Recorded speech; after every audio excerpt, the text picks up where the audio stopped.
ભરૂચ નગરપાલિકાની ચૂંટણીના પરિણામો જાહેર થઈ ગયા છે અને ફરી એકવાર કમળ ખીલ્યું છે। ભાજપે પોતાની સત્તા જાળવી રાખીને વિપક્ષોના સુપડા સાફ કરી નાખ્યા। ભરૂચ નગરપાલિકાના કુલ 11 વોર્ડની 44 બેઠકો માટે યોજાયેલી આ જંગમાં ભાજપે શાનદાર પ્રદર્શન કરતા 29 બેઠકો પર વિજય પતાકા લહેરાવી છે, જ્યારે કોંગ્રેસ માત્ર 10 બેઠકો પર જ સમેટાઈ ગઈ છે। અસદુદ્દીન ઓવૈસીની પાર્ટી AIMIM એ પણ 4 બેઠકો મેળવીને પોતાની હાજરી પુરાવી છે, તો એક બેઠક પર અપક્ષ ઉમેદવારનો વિજય થયો છે। આ વચ્ચે સૌથી રસપ્રદ 7મી વાર પક્ષના સિમ્બોલ વગર સતીશ મિસ્ત્રીએ સૌથી વધુ મત એ વિજય મેળવી પોતાનો દબદબો જાળવી રહ્યો છે। ચૂંટણી પરિણામો બાદ ભાજપના છાવણીમાં ભારે ઉત્સાહ જોવા મળી રહ્યો છે। કાર્યકરોએ વિજયના નારા લગાવી વાતાવરણ ગજવી દીધું હતું।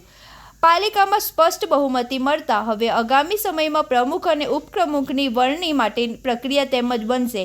ભરૂચની જનતાએ ફરી એકવાર વિકાસના મુદ્દે ભાજપ પર વિશ્વાસ મૂક્યો છે તેવું સ્થાનિક નેતાઓ જાળવી રહ્યા છે।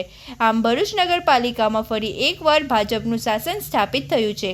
હવે જોવાનું એ રહેશે કે નવી ટીમ ભરૂચના વિકાસના કોમોને કેવી ગતિ આપે છે। ભરૂચ નગરપાલિકા 2026ની ચૂંટણીમાં વોર્ડ નંબર 4 માંથી અમો તમામ 4 ઉમેદવારોને જંગી બહુમતીથી પ્રજાએ ચૂંટી લાવ્યો છે। આ જીત અમારી વોર્ડ નંબર 4 ની પ્રજાની છે। ભરૂચના વિકાસની એ દ્રષ્ટિએ પ્રજાએ આપેલી જીત છે।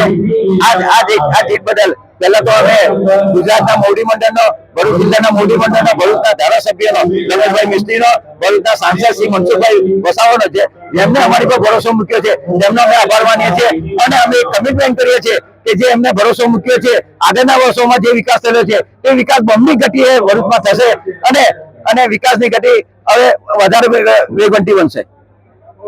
વોર્ડ નંબર 1 માં કોંગ્રેસની પેનલનો વિજય થયો છે। જનતા જનાર્દનનો વિજય થયો છે। સત્યમેવ જયતે થયું છે।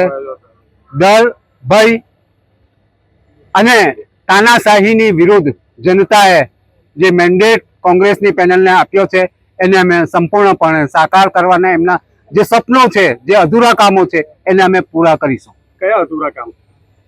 જે વિકાસના અધૂરા કામો થયા હોય, સૌથી પહેલું કયું કામ કરશું? અમે રોડ પહોળા કરીશું। જે ટ્રાફિકની સમસ્યાઓ છે એ વિસ્તારમાં જે ટીપી રોડ નથી બન્યા એને અમે અમલમાં લાવીશું।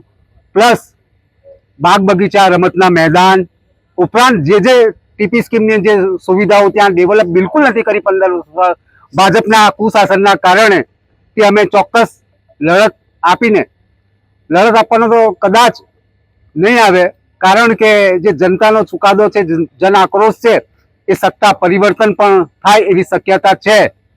પણ જો વિપક્ષમાં હશું તો ચોક્કસપણે અમે એ કામ કોઈ પણ હિસાબે કરાવીને જંપીશું।